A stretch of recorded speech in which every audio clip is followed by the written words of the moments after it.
Today's topic is mechanism of normal labor. This topic is very important for the practical point of view. So many questions are asked by the external examiners in our practical. What is syncretism? What is asyncretism? What is torsion of neck? What is restitution? What are the diameter of engagement of fetal head? Uh, what is the mechanism to deliver the trunk of the fetal? Okay, so many questions are asked by the examiners in our practicals. In for the theory, it comes as under the short note. Write a short note on the movements that take place in the fetal head during process of labor. Okay, you write a short note on mechanism of normal labor. Then what is the definition of mechanism of normal labor? It is defined as series of movements that occur on the head in process of adaptation during its journey through the pelvis. Mechanism of labour में हम क्या study करेंगे? जो foetal के head है उस वो कौन कौन सी मूवमेंट शो कर रहा है ताकि वो इजीली पेल्विस से पास आउट हो सके। ठीक है, it is a process of adaptation, मतलब कैसे कैसे क्या करता है फिटल हेड में, क्या करता है अपने आप को अडेप्ट करता है, अपने अंदर मूवमेंट्स करता है ताकि इजीली वो पेल्विस से पास आउट कर सके। या अदर डेफिनेशन क्या है इसकी? The series of movements that take place in fetal head, soft tissue, and bony structures, which exert pressure and leads to fetal descent through the bony canal, is known as mechanism of labor. मतलब वो सारे movements जो fetal head के अंदर हो रही है, जो सॉफ्ट टिश्यू है अराउंड उसके अंदर हो रही है, जो बोनी स्ट्रक्चर होल्ड है लेबर के टाइम पे, ठीक है, उन सब की जो भी मूवमेंट्स हो रही हैं उसकी वजह से क्या होता है, फिटल डिसेंट होता है और हम क्या करते हैं, बोनी कैनाल से फिटस को बाहर निकाल देते हैं, आउटर वर्ल्ड में ले आते हैं। इन सब मूवमेंट्स को क्या बोला है हमने? Mechanism of labour. मतलब फिटल हेड के अराउंड सॉफ्ट टिश्यू डिस्प्लेसमेंट भी होता है। ब्लैडर क्या करता है? एंटीरियरली डिस्प्लेस होता है, रेक्टम पोस्टीरियरली डिस्प्लेस कर जाता है। जो लिवेटर एनाई मसल्स हैं वो स्ट्रेच हो जाएंगे, फ्लैटेंड हो जाएंगी। पेरिनियल बॉडी क्या हो जाती है? थिनिंग हो जाती है उसके अंदर, वो भी स्ट्रेचिंग शो करती है ताकि फिटल हेड को प्रॉपर स्पेस मिले, वो बाहर की तरफ आ सके। ठीक है, तो जो हमारी बोनी स्ट्रक्चर्स में क्या डिस्प्लेसमेंट होती है, जो हमारी कोकिक्स होती है वो क्या होती है? मूवेबल होती है स्लाइटली। ठीक है, तो क्या करती है, पीछे की तरफ हट जाती है कोकिक्स, उसको भी स्पेस प्रोवाइड करती है। मतलब जो मूवमेंट्स फिटल हेड के अंदर भी हो रही है, सॉफ्ट टिश्यूज के अंदर भी हो रही है, बोनी स्ट्रक्चर इन्वॉल्व सब में क्या होता है, कुछ ना कुछ डिस्प्लेसमेंट होता है ताकि फिटल डिसेंट को, फिटल हेड की जो डिलीवरी है वो हम इजीली करा सके। फिटल हेड का सबसे डेलिकेट पार्ट है, उसको हमें विदाउट इंजरी, ठीक है, विदाउट एनी रिस्क हमें क्या करना है, उसको डिलीवर कराना है। ओके, तो जो भी मूवमेंट्स होंगे फिटल हेड की, सॉफ्ट टिश्यूज के अंदर, बोनी स्ट्रक्चर्स के अंदर, उन सबको कलेक्टिवली हम क्या किसके अंदर स्टडी करते हैं? Mechanism of normal labour. Movements are taking place in fetal head, but rest of the fetal trunk also involved directly or indirectly by initiating these movements or by participating in these movements. जितने भी ये principal movements होती है fetal head में तो होती है, उसके साथ जो हमारे शोल्डर्स हैं, बाकी जो बॉडी ट्रंक है फिटल का, वो भी इन्वॉल्व होता है इन मूवमेंट्स में डायरेक्टली या फिर indirectly. Criteria for normal mechanism of labour, ये सारे मूवमेंट्स होने के लिए हमने क्राइटेरिया सेट किया है कि जब होंगे तो इस तरह से मूवमेंट हमें देखने को मिलेंगी। फर्स्ट, लाई लॉन्गिट्यूडनल, जो फिटस की लाई है वो क्या होनी चाहिए? लॉन्गिट्यूडनल होनी चाहिए। प्रेजेंटेशन सिफेलिक होनी चाहिए, जो फिटल हेड है वो हमारे पास प्रेजेंटिंग पार्ट होना चाहिए। फिटल हेड में प्रेजेंटिंग पार्ट क्या होना चाहिए? वर्टेक्स। ठीक है, वर्टेक्स रीजन हमारा प्रेजेंटिंग पार्ट होना चाहिए। प्रेजेंटेशन क्या होनी चाहिए? सिफेलिक, हेड की डिलीवरी फर्स्ट होनी चाहिए। एटीट्यूड क्या होना चाहिए? फुली फ्लेक्स्ड होना चाहिए। डिनोमिनेटर ऑसिपुट, ठीक है, जब सबसे पहले विजिबल होगा वो पार्ट कौन सा होना चाहिए? Occiput reason. पोजीशन क्या होगी? Right ओसिपिटो anterior, right left occipito anterior, मतलब फिटस की पोजीशन भी क्या होनी चाहिए? राइट ओसिपिटो एंटीरियर या फिर लेफ्ट ओसिपिटो एंटीरियर होगी। तो ये सारे मूवमेंट्स हमें फिटल हेड के अंदर देखने को मिलेंगी। तो कौन कौन सा क्राइटेरिया सेट किया है? लाई क्या होनी चाहिए? लॉन्गिट्यूडनल होनी चाहिए। मैटरनल एक्सिस है, मैटरनल स्पाइन है, फिटल स्पाइन है, वो एक ही एक्सिस में होने चाहिए। प्रेजेंटेशन क्या होनी चाहिए? वर्टेक्स, ठीक है, दिस वाला पार्ट हमें विजिबल होना चाहिए। डिनोमिनेटर क्या होना चाहिए? ऑसिपुट, सबसे पहले क्या होता है? ऑसिपुट पार्ट क्या होता है? हमें विजिबल हो। पोजीशंस कौन कौन से होनी चाहिए फिटस की? या तो राइट ओसिपिटो पोस्टीरियर या फिर लेफ्ट ओसिपिटो पोस्टीरियर। अगर ये सारी चीजें हैं, ओके, तो हम क्या करते हैं, ये वाले मूवमेंट्स हम फिटल हेड में देखते हैं। What is the diameter of engagement of foetal school? ठीक है, तो ऐसा कौन सा डायमीटर है जिसके अंदर फिटल हेड है वो क्या करता है? पेल्विक ब्रिम के अंदर एंटर करता है। सब ओसिपिटो ब्रैग्मेटिक, दैट इज 9.5 सेंटीमीटर। अगर क्या है, हेड फुली फ्लेक्स्ड है, अगर हेड में क्या है, थोड़ा सा भी एक्सटेंशन है, तो कौन सा डायमीटर आ जाता है उसका? सब occipito frontal, that is 10 centimetre, slight deflection. Okay. Transverse diameter क्या होता है? बाइपैराइटल डायमीटर। बाइपैराइटल डायमीटर क्या होता है? बिटवीन द टू पैराइटल एमिनेंसेस, जो हाईएस्ट बोनी पार्ट्स होते हैं, इनको हमने बोला पैराइटल एमिनेंसेस, जो पैराइटल बोन पे होते हैं, इनके बीच में जो ये डायमीटर है वो क्या होता है? हमारा बाइपैराइटल डायमीटर। ठीक है, अगर फुली फ्लेक्स्ड हेड होगा तो कौन सा डायमीटर आएगा? सब ओसिपिटो ब्रैग्मेटिक। ठीक है, ये ओसिपिटल रीजन है, ये सब ओसिपिटल रीजन है फिटल स्कल का, ये हम ऑलरेडी फिटल स्कल में पढ़ चुके हैं। तो ये क्या है? हमारा ब्रैग्मा है, तो सब ओसिपिटो ब्रैग्मेटिक। ये डायमीटर किसमें होगा? 9.5 सेंटीमीटर। यही क्या होगा? Diameter of engagement of fetal head. सबसे पहले जो पेल्विक इनलेट है, पेल्विक ब्रिम है, उसको ये टच करता है। ठीक है, वाइडेस्ट डायमीटर, सबसे ग्रेटेस्ट डायमीटर। ठीक है, अगर हेड क्या है? थोड़ा सा फ्लेक्स ना होके थोड़ा सा क्या है? एक्सटेंडेड है, तो क्या होगा? सब occipito frontal, that is 10 centimetre. Okay, transverse diameter क्या रहेगा? Biparietal diameter between the two parietal eminences which is 9.5 centimetre. ठीक है, तो diameter of engagement of foetal skull क्या है? सब occipito bregmatic anterior posteriorly, and biparietal diameter which is 9.5 centimeter in fully flexed position. Then what are the diameter of engagement of pelvis? जो inlet है उसका transverse diameter कितना होना चाहिए? 13 centimetre. जो पेल्विस है वो क्या होना चाहिए? गायनोकोइड पेल्विस होना चाहिए। Okay, then what are the principal cardinal movements in mechanism of labour?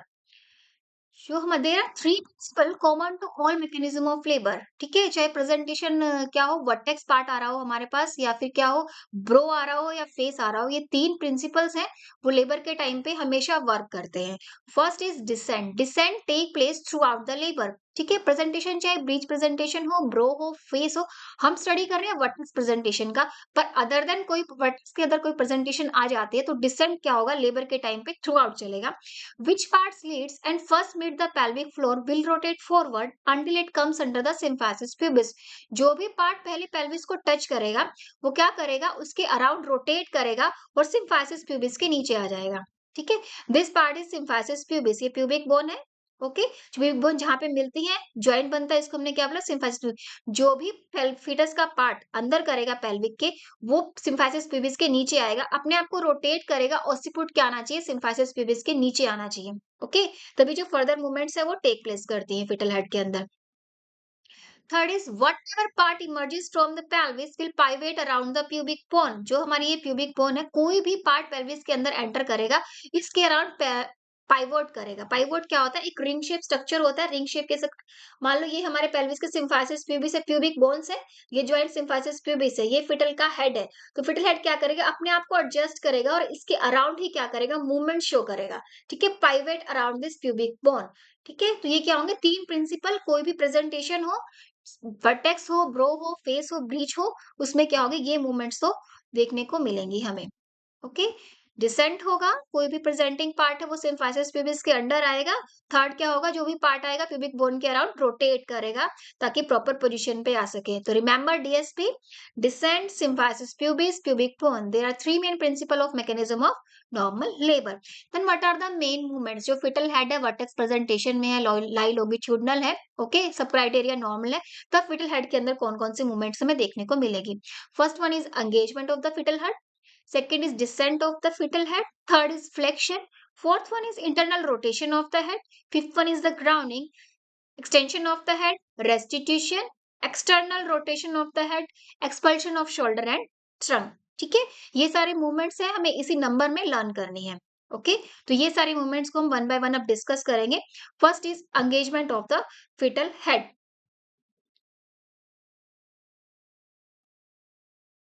Engagement is the mechanism by which the greatest diameter of fetal head is at or has passed the pelvic inlet। हमने पढ़ा था कि जो diameter of engagement of fetal head क्या होता है? कौन सा diameter में engage करता है? ट्रांसवर्सली बाइपैराइटल डायमीटर में। तो एंगेजमेंट क्या होती है? एंगेजमेंट वो मैकेनिज्म है जिसे जो ग्रेटेस्ट डायमीटर है फिटल हेड का वो पेल्विस कैविटी को टच करता है या फिर पेल्विक इनलेट के अंदर एंटर करता है। ठीक है, उसको हमने क्या बोला? engagement of fetal head। In nulliparous women, engagement occurs few weeks prior to onset of labor। जो नल्लीपेरस वुमेन्स होते हैं जिनकी फर्स्ट प्रेगनेंसी होते हैं उसके अंदर क्या होते हैं? एंगेजमेंट क्या होती है? 9 मंथ जैसे स्टार्ट होता है उसके 10-15 डेज होंगे, उसके बाद उनको क्या होती है? लाइटनिंग फील होती है, मदर एक रिलीफ फील थे, क्योंकि बेबी क्या करता है? नीचे की तरफ डिस्टेंड कर जाता है, एंगेज कर जाता है। ओके, तो मदर को एक रिलीफ मिलता है, उसका ब्रीदिंग पैटर्न नॉर्मल हो जाएगा। ठीक है, उसके डे टू डे एक्टिविटीज में क्या होंगे? उसको थोड़ा सा रिलीफ मिलता है, लाइटनिंग फील होती है मदर को। तो जो नल्लीपेरेस वुमेन्स है उसमें एंगेजमेंट क्या होती है, लेबर से थोड़ा टाइम पहले हो जाती है, but in multiparous womens it may occur in the labour, labour के टाइम पे एंगेजमेंट होती है फिटल हेड की। When fetal head is engaged the bone presenting part is at the level of ischial spine. अगर क्या है, हम कब बोलेंगे कि एंगेजमेंट हो गया है, फिटल हेड एंगेज्ड हो गया है, जब जो हमारा ये बोनी पार्ट है, जो हमारा बाइपैराइटल डायमीटर है वो क्या करेगा, ischial स्पाइन्स को टच कर लेगा, ठीक है। जब क्या करेगा, उसको हमने बोलते हैं एट द जीरो स्टेशन। अब ischial स्पाइन से ऊपर होता है फिटल हेड, तो उसको हम डिनोट करते हैं -5, -4, -3, -2, -1। मतलब हेड क्या है, अभी फ्लोट कर रहा है। ओके, दोबारा से अगर कॉन्ट्रेक्शंस आएंगे वापस वो यूट्राइन कैविटी के अंदर जा सकता है।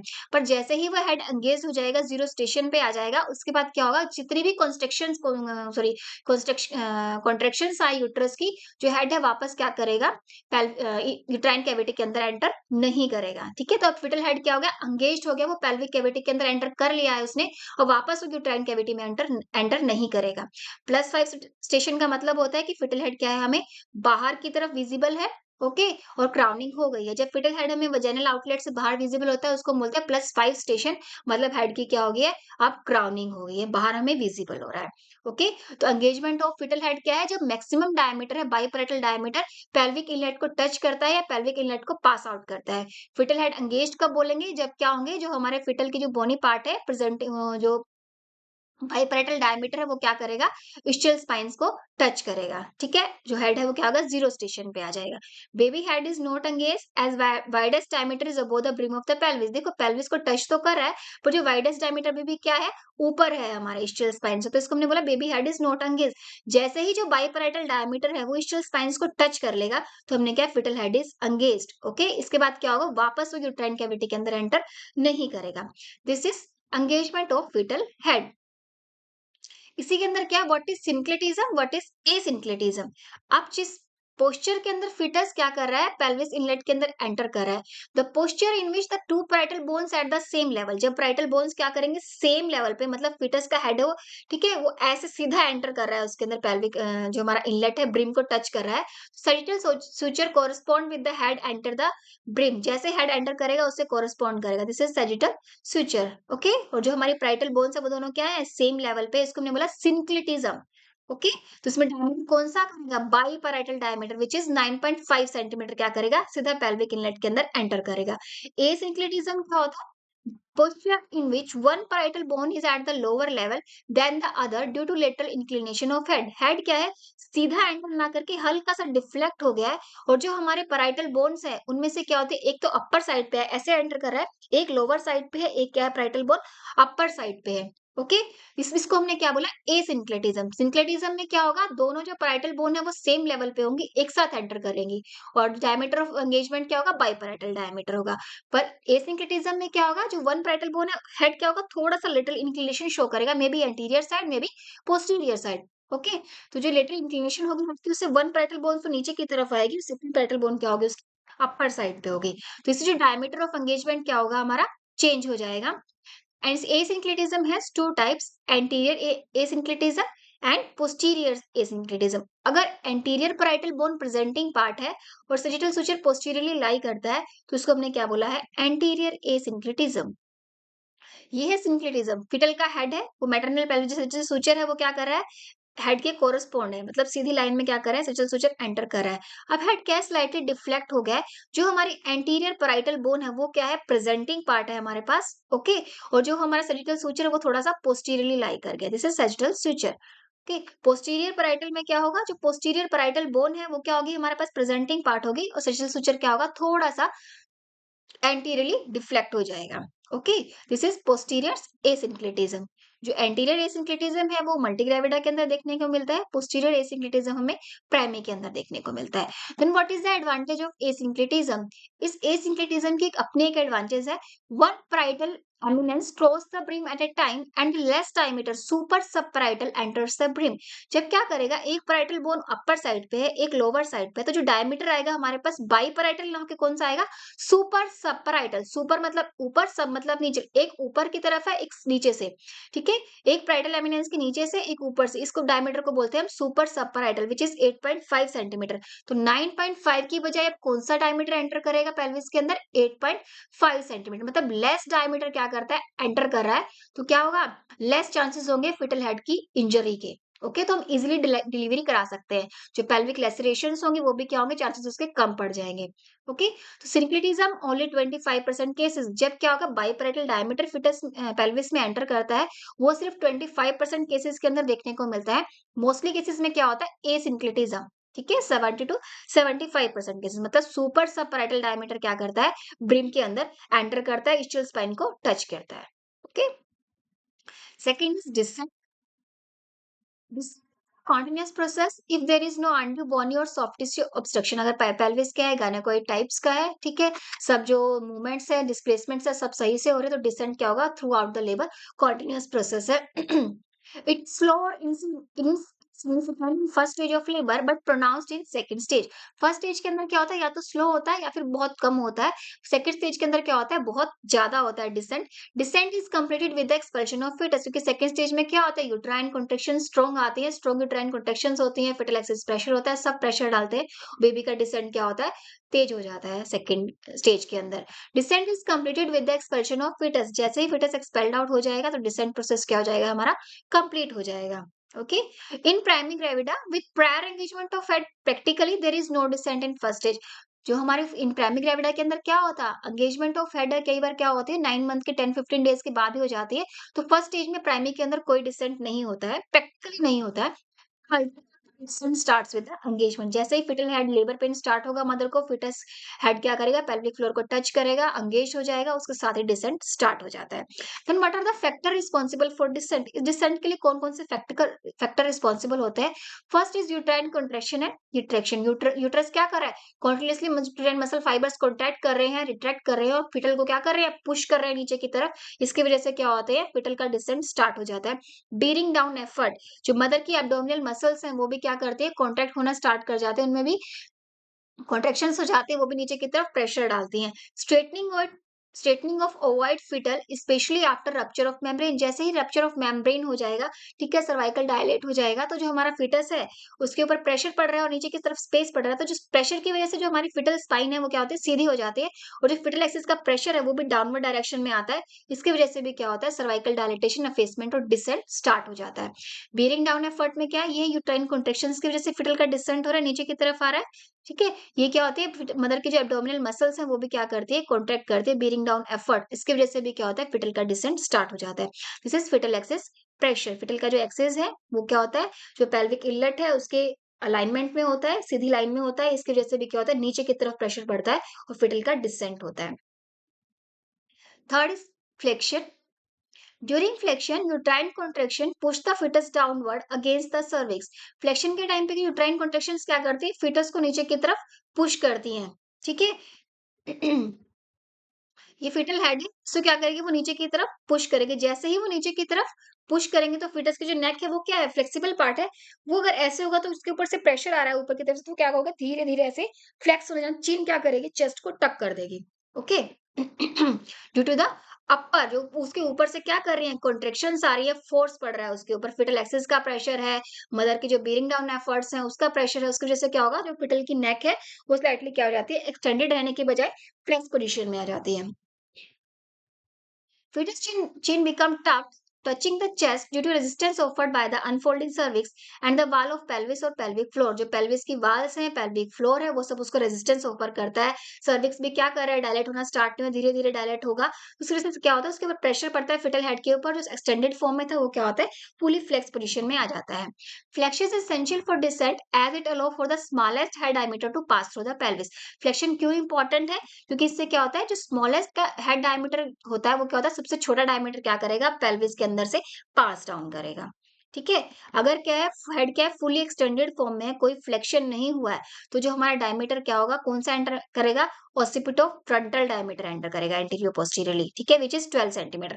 अगर हेड क्या होगा, फुली फ्लेक्स पोजीशन में है, तो कौन सा डायमीटर एंटर करेगा, 9.5 सेंटीमीटर। मतलब जो इतना डायमीटर एंटर करता, अब क्या होगा, कम हो जाएगा अगर हेड फ्लेक्स्ड हो जाएगा। किसी भी चीज को क्या होता है, जिसका डायमीटर कम है उसको इजिली पास आउट हो सकती है किसी भी इनलेट के अंदर से, कैविटी के अंदर से। इसलिए क्या होता है, जो फ्लेक्शन है बहुत ही इंपॉर्टेंट पार्ट प्ले करता है, ताकि कम से कम जो छोटे से छोटा डायमीटर है वो पेल्विस को पास डाउन, पेल्विस के अंदर से पास डाउन हो। फुली फ्लेक्स फीटल, ठीक है, चिन है वो चेस्ट को टच कर रही है, हैंड्स क्या है, फुली फ्लेक्स पोजीशन में है, नी भी क्या है, फुली फ्लेक्स पोजीशन में है, ठीक है। तो डिसेंट फ्लेक्शन भी क्या है, वेरी इंपॉर्टेंट पार्ट है इन मैकेनिज्म ऑफ लेबर। इससे क्या होता है, स्मॉलेस्ट डायमीटर क्या करता है, फिट मैटरनल पेल्विस है उसे पास डाउन करता है। Fourth is internal rotation. Whatever reaches the pelvic floor first must rotate forward. कोई भी चीज pelvic floor को टच करेगी पहले वो आगे की तरफ मूव करेगी। Then what is internal rotation? It is a turning of fetus occiput gradually from its original position anteriorly towards symphysis pubis about 45 degree Celsius, 45 degree sorry Celsius में, ठीक है। इंटरनल रोटेशन में क्या होगा, कोई भी पार्ट जो पेल्विक फ्लोर को टच करेगा, ठीक है, वो क्या करेगा, आगे की तरफ फॉरवर्ड मूव करेगा 45 डिग्री, 45 डिग्री मूव कर जाएगा, ताकि जो ओसिपुट है वो क्या करे, सिम्फाइसिस प्यूबिस के नीचे आ जाए, ओके। जिसको हमने क्या बोला, internal rotation of head. It brings posterior diameter of the fetal head into alignment with the maternal pelvis। जो फिटस का एंटीरियर पोस्टीरियर डायमीटर है वो क्या करेगा, फिर उसके अलाइनमेंट में आ जाएगा, ठीक है। फिटल जो मैटरनल पेल्विस का इनलेट है उसके अलाइनमेंट में आ जाएगा एंटीरियर पोस्टीरियर डायमीटर। ये हमारा जो फिटल हेड है वो क्या कर रहा है, पेल्विस के अंदर एंटर किया, ओके, पेल्विक फ्लोर को टच किया। अब क्या करेगा, वो 45 डिग्री रोटेट कर जाएगा, ठीक है। जैसे ही वो 45 डिग्री रोटेट करेगा, जो ओसिपुट क्या करेगा, सिम्फाइसिस प्यूबिस के नीचे चला जाएगा। इससे क्या होगा, जो हमारा एंटीरियर पोस्टीरियर डायमीटर है और जो पेल्विस इनलेट का जो डायमीटर है वो क्या होंगे, दोनों अलाइनमेंट में आ जाएंगे, ठीक है। ये ओसिपुट पार्ट है, इसने 45 डिग्री रोटेट किया, ओसिपुट क्या आ गया, सिम्फाइसिस प्यूबिस के नीचे आ गया। इससे क्या होता है, जो फिटल के जो हेड इंजरी के चांसेस होते हैं वो मिनिमम होते हैं during the contractions during the descent. जो हमारा फिटल हेड है उसको हमने मैटरनल पेल्विस के उसके अराउंड में हमें 8 पार्ट्स में डिवाइड किया गया है। ये ओसिपिटो anterior position, this is ओसिपिटो posterior position, this is left occipito anterior, left ओसिपिटो lateral या फिर left ओसिपिटो transverse position, left ओसिपिटो posterior, right ओसिपिटो posterior, right ओसिपिटो transverse, right ओसिपिटो anterior. ये 8 सर्कल्स में डिवाइड किया गया है, ठीक है। हमें करना क्या है, जो ओसिपुट है वो कहाँ आना चाहिए, सिम्फाइसिस प्यूबिस के नीचे आना चाहिए। नॉर्मल पोजीशन क्या होती है फीटस की, लेफ्ट ओसिपिटो एंटीरियर या फिर राइट ओसिपिटो एंटीरियर। जब हम ओसिपुट इस वाले पार्ट में है, ये पोजीशन है फीटस की, तो फीटस के ओसिपुट को क्या करना पड़ेगा, 1/8 सर्कल मूव करना पड़ेगा, मतलब इस सर्कल का 1/8 पार्ट, ठीक है, मूव करेगा तो ओसिपुट कहाँ जाएगा हमारा, सिम्फाइसिस प्यूबिस के नीचे। तो यही है इंटरनल रोटेशन ऑफ हेड। मतलब जैसे ही right and left occipito anterior position में फीटस एंटर करेगा, वो 1/8 ऑफ द सर्कल मूव करके जो ओसिपुट पार्ट है वो सिम्फाइसिस प्यूबिस के नीचे आ जाएगा, ठीक है। मतलब 45 डिग्री रोटेट करेगा और सिम्फाइसिस प्यूबिस के नीचे आएगा। इसको हमने क्या बोला, internal rotation of the head. In occipito lateral position, internal rotation by 2/8 of the circle of the occiput. अगर क्या है, यहाँ पे है left occipital transfer, transverse and lateral are same, left occipital lateral position पे है तो 1 और 2, मतलब 2/8 ऑफ द सर्कल इसको मूव करना पड़ेगा ऑसिपिट को, ओके। अगर इस पोजीशन पे है, अगर एंटीरियर पोजीशन पे तो 1/8 ऑफ द सर्कल, अगर लेटरल पोजीशन पे है तो 2/8 ऑफ द सर्कल। ये आपको समझना है, you have to understand this. तो in occipital lateral position, internal rotation by 2/8 of the circle of the occiput, ठीक है। इन oblique anterior position, the internal rotation will be 1/8 of the circle for placing the occiput behind the symphysis pubis। Here we have to write symphysis pubis। तो symphysis pubis के नीचे लेके आना है हमें occiput को। तो पोजीशन क्या होगी, अगर राइट occipital anterior होगी तो 1/8 मूव करेगा, अगर वो लेटरल साइड पे है तो 2/8 मूव करेगा, ताकि occiput symphysis pubis के नीचे आ सके।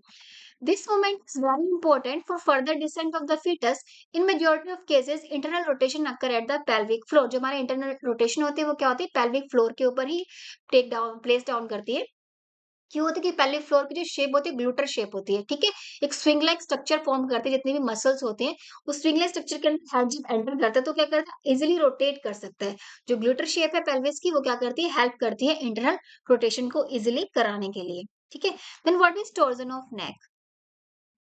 हमने देखा इंटरनल रोटेशन में क्या कर रहा है, जो फिटल की जो हेड वो ऐसे था, ऑसिपिट जो यहाँ पे था वो धीरे धीरे क्या करेगा, सिम्फाइसिस प्यूबिस के नीचे आने के लिए 1/8 रोटेट कर जाएगा, ठीक है? Rotation of shoulder in the same direction of internal rotation to extent of 1/8 of the circle. जैसे ही क्या करेगा, हमारा हेड रोटेट करेगा, जो शोल्डर्स है फिटस के वो भी क्या करते हैं, 1/8 रोटेट कर जाते हैं। शोल्डर और हेड रोटेट करते हैं, नेक रोटेट नहीं करती है। तो नेक में क्या होता है, इसकी वजह से और इसकी वजह से यहाँ पे क्या होता है, खिंचाव आ जाता है नेक में, लेग के अंदर फिटल हेड की, उसको हमने क्या बोला, Trojan of the neck, okay? occipital lateral position, shoulder move 1/8 to occupy the left oblique diameter। अगर क्या होंगे, लेटरल पोजीशन पे है तो 1/8 मूव करेगा तो कहाँ पे आ जाएगा, वो एंटीरियर पोजीशंस में आ जाएंगे, ओब्लिक डायमीटर के अंदर आ जाएंगे। In right occipital lateral position, shoulder move 1/8 to occupy the right oblique diameter। Okay, shoulder है वो 1/8 मूवमेंट शो करेंगे, 2/8 नहीं शो करेंगे।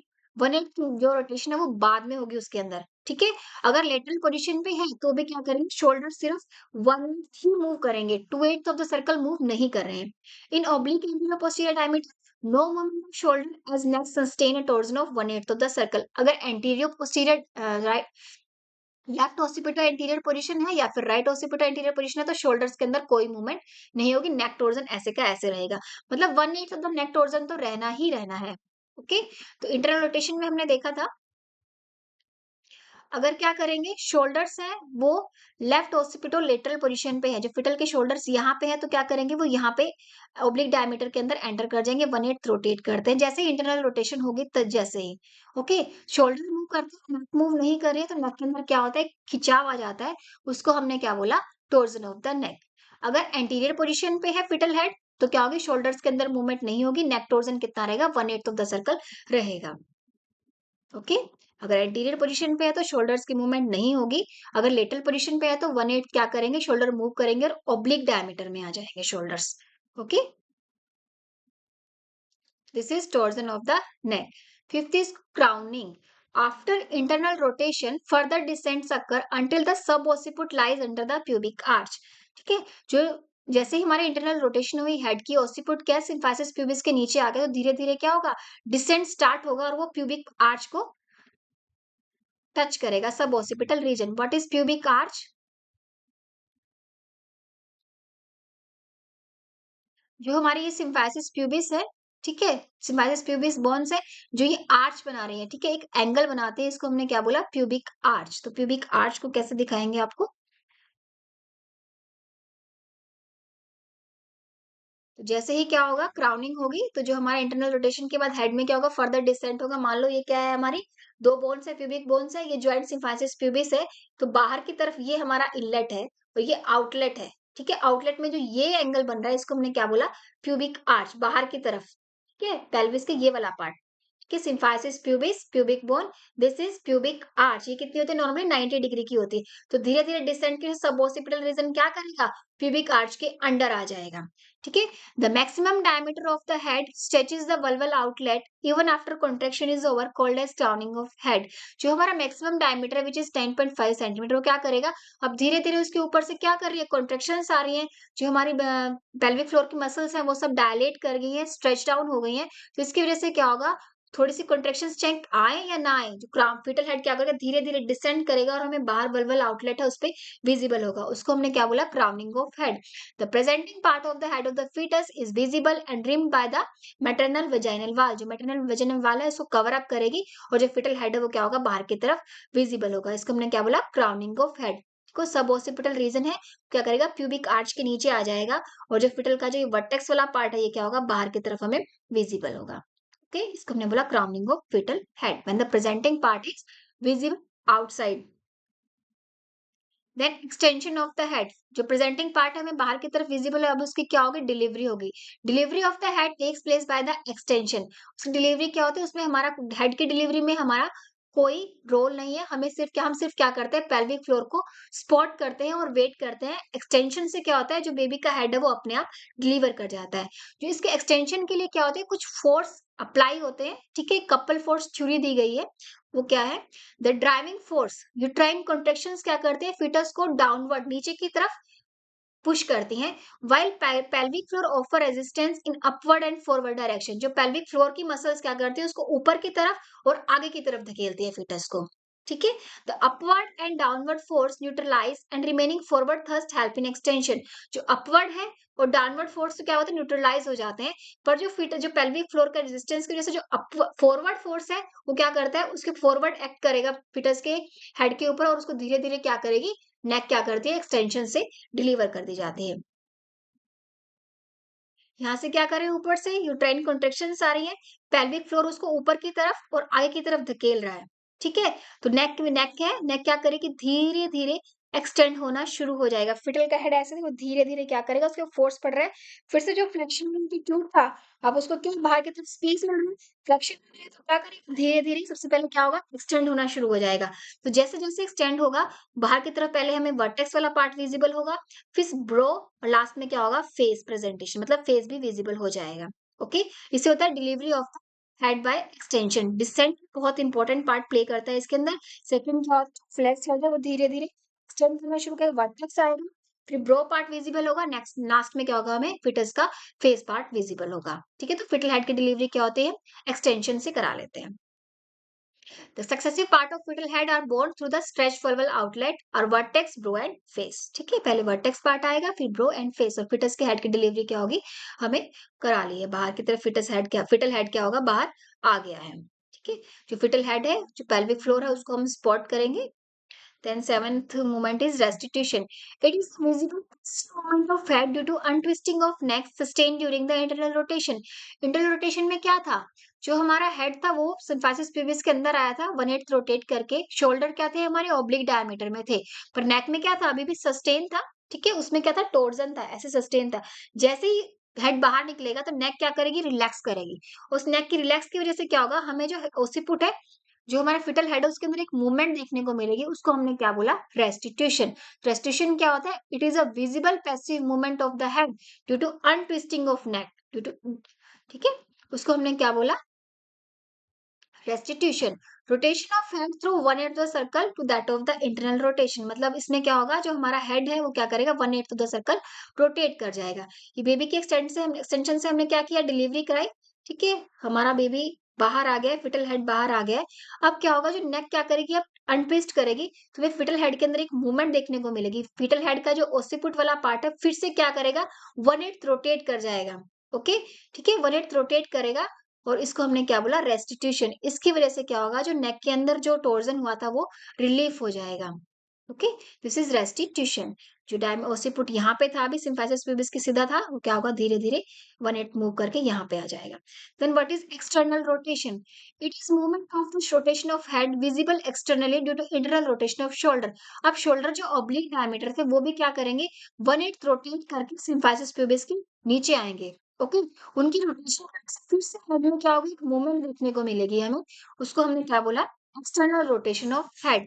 मतलब occiput further rotate to 1/8 of the circle to the transverse position and fetal head rotate to face the mother left or right thigh। Okay? ये नेक की movements की वजह से क्या हुआ, जो occiput है 1/8 रोटेट किया। अब क्या हुआ, जो हमारे शोल्डर्स हैं वो भी क्या करेंगे, एंटीरियर पोस्टीरियर डायमीटर में आ गए हैं। जो हमारा occiput है फर्दर 1/8 रोटेट कर जाएगा, जो फिटल हेड है वो मैटरनल थाइस को फेस करेगा, ठीक है, either left side either right side, okay. This is external rotation of head, okay. तो रोटेशन ऑफ हेड में क्या हुआ, पहले क्या था, हेड नीचे की तरफ था, अब ऐसे हो गया है, ओके। तो शोल्डर्स क्या करते हैं, अब एंटीरियर पोस्टीरियर पोजीशन में आ गए हैं, और जो फेस है वो क्या करता है, मैटरनल थाइज है उनकी तरफ हो गया है। ये सब मूवमेंट्स हमें बाहर से देखने को मिलते हैं, हम लोग वेट करते हैं, okay. Expulsion of shoulder and trunk. Now shoulders are positioned in anterior posterior diameter of the outlet. अब shoulders की position क्या आ गए हैं, oblique से क्या कर रहे हैं, वो anterior posterior diameter के अंदर आ गए हैं। डिसेंट टेक प्लेस, डिसेंट होगा। The fetus anterior shoulder escape below the symphysis pubis, वो सिम्फाइसिस प्यूबिस के नीचे आ गया है। Fetus anterior shoulder is delivered with gentle downward direction on its head and chin. ठीक है, हम फीटस को क्या करते हैं, हेड और चिन से यहाँ से ऐसे पकड़ते हैं फीटल हेड को, और नीचे की तरफ डाउनवर्ड ट्रैक्शन निकालते हैं, डाउनवर्ड ट्रैक्शन लगाते हैं, तो जो एंटीरियर शोल्डर है वो बाहर की तरफ आ जाता है। ठीक है, तो एंटीरियर शोल्डर की डिलीवरी कैसे होती है, by the downward traction. Okay, posterior shoulder sweeps over the perineum by a movement of lateral flexion। जो हमारा posterior shoulder है, तो posterior shoulder में क्या करते हैं, हम lateral flexions लगाते हैं, तो क्या करेगा, पेरिनियम के साथ में क्या होगा, वो स्वैप डाउन करेगा और इसी की तरफ बाहर निकालेंगे। इसी लेटरल फ्लेक्शन को हम मेंटेन करते हैं। ठीक है, धीरे धीरे फिटस को हम लेटरल फ्लेक्शन से बाहर की तरफ निकालते हैं, पूरा का पूरा ट्रंक हम एक्सपेल आउट कर लेते हैं। Rest of the trunk is also expelled out by the lateral flexion. ठीक है, delivery of anterior shoulder by downward direction, posterior shoulder, and rest of the trunk by the lateral flexion. Okay, this is expulsion of fetal shoulders and trunk. So what are the movements that take place in mechanism of normal labor? ठीक है, engagement of the head, widest diameter क्या करेगा, pelvic floor है, pelvic inlet है, उससे पास down करेगा, ischial spine पे zero station पे आ जाएगा। उसके बाद फ्लेक्शन ऑफ हेड, ठीक है, यूट्राइन कॉन्ट्रेक्शंस की वजह से, बियरिंग डाउन एफर्ट्स की वजह से क्या होगा, जो फिटल हेड है वो क्या होगा, एक्सटेंडेड पोजीशन से फुली फ्लेक्स पोजीशन में आ जाएगा। Internal rotation of the head, जो हमारा जो भी पार्ट पेल्विक फ्लोर को टच करेगा, वो अगर ओसिपिटो एंटीरियर पोजीशन पे है तो 1/8 रोटेट करेगा, अगर लेटरल पोजीशन पे है तो 2/8 रोटेट करेगा और सिम्फाइसिस प्यूबिस के नीचे आ जाएगा। क्राउनिंग फर्दर डिसेंट होगा, डिसेंट की वजह से क्या होगा, जो हमारा प्रेजेंटिंग पार्ट है वो प्यूबिक आर्च को टच करेगा, प्यूबिक आर्च से होता हुआ बाहर की तरफ विजिबल होगा। जब फिट प्रेजेंटिंग पार्ट हमें बाहर विजिबल होता है बल्बल आउटलेट से, उसको हमने क्या बोला, crowning of the head. Extension, जो हेड जो फुली फ्लेक्स पोजीशन में था, अब धीरे धीरे उसको बाहर स्पेस मिल रहा है, ओके, वो बाहर आ चुका है वजाइनल आउटलेट से, तो धीरे धीरे वो एक्सटेंड होना शुरू करेगा। Vertex, bro and face part क्या होगा, धीरे धीरे अपने आप बॉर्न हो जाएंगे। रेस्टिट्यूशन, जो टॉर्जन ऑफ नेक आया था इंटरनल रोटेशन की वजह से, वो क्या होगा, फिटस की जो हेड के अंदर हमें एक मूवमेंट देखने को मिलेगी, जैसे ही फिटस हेड बाहर आएगा तो टॉर्जन क्या होगा, स्पेस मिलेगा नेक को, वो क्या करेगी, इस टॉर्जन को रिलीव करेगी। ठीक है, और हमें क्या मिलेगा, ट्विस्टिंग मूव, अनट्विस्टिंग ऑफ नेक की वजह से हमें बाहर एक पैसिव मूवमेंट देखने को मिलेगी हेड के अंदर, जो ऑसिपुट है वो 1/8 रोटेट कर जाएगा, उसको हमने क्या बोला, restitution. Then what is external rotation, shoulders जो ऑब्लिक डायमीटर में थे, ठीक है, इंटरनल रोटेशन के टाइम पे वो भी क्या करेंगे, 1/8 मूव करके एंटीरियर पोस्टीरियर डायमीटर में आएंगे, सिम्फाइसिस प्यूबिस के नीचे आएंगे, ताकि उनकी भी डिलीवरी हो सके। उसको उसकी वजह से फिर हमें हेड के अंदर एक रोटेशन देखने को मिलेगी 1/8 टू द सर्कल, और जो हमारा फिटस का फेस है वो थाइस को फेस डाउन करेगा मदर्स की, उसको हमने बोला external rotation of head.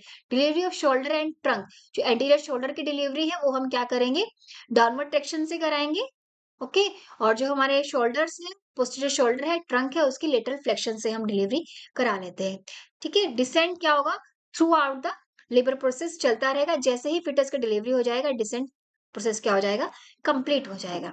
Okay, तो देखो हेड क्या कर रहा है, फ्लोट कर रहा है। ठीक है, तो एंगेजमेंट नहीं हुआ है, जैसे ही फिटल हेड एंगेज होगा, जो हमारा बाइपैरेटल डायमीटर है, पैरेटल बोन है, बोनी पार्ट्स क्या करते हैं, इस्चियल स्पाइन को टच करते हैं, जीरो स्टेशन पे आ जाते हैं।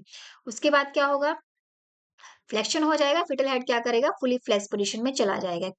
ओके, क्योंकि हमारे जो पेल्विक फ्लोर की मसल्स है वो भी उसको रेजिस्टेंस ऑफर कर रही है, सर्विक्स भी अभी ओपन डाउन नहीं हो, सर्विक्स की सर्वाइकल जो उसकी वजह से भी क्या होता है, उसको रेजिस्टेंस मिलता है, और जो हमारा जो हेड है वो क्या होता है, फुली फ्लेक्स पोजीशन में आ जाता है।